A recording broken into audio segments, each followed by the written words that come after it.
په امریکا کې یو افغان د ټاکنو په ورځ د برید د پلانولو په تور نیول شوی دی. رویټرز خبري اژانس راپور ورکړی چې یو افغان د امریکا په اوکلاهاما ایالت کې د ټاکنو په ورځ د ترهګریز برید د پلانولو په تور نیول شوی دی.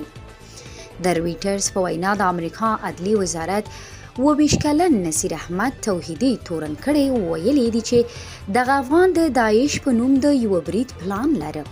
نصیر احمد توحیدي په 2021 کال کې د کډوالۍ په ځانګړي ویزا امریکا ته تللی او د اوکلاهاما په ښار کې اوسېده.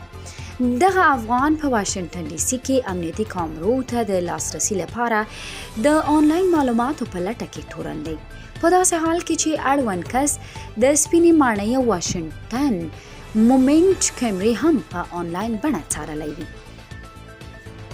په دې قضیه کې د نصیر احمد توحیدي ترڅنګ د هغه کشر اوښی هم شامل دی چې د دوشنبې په ورځ د اف بی آی لخوا ونیول شو.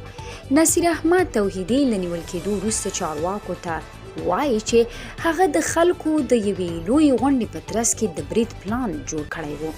د امریکا لوی څارنوال مرک ګارلینډ په یو بیان کې ویلي، موږ به د داعش او د هغې د ملاتړو لخوا د امریکا ملي امنیت ته د ورپېښ ګواښ سره مبارزې ته دوام ورکړو او موږ به هغه کسان وپېژنو او محکمه به یې کړو چې د امریکا د خلکو د وژنې هڅې کوي.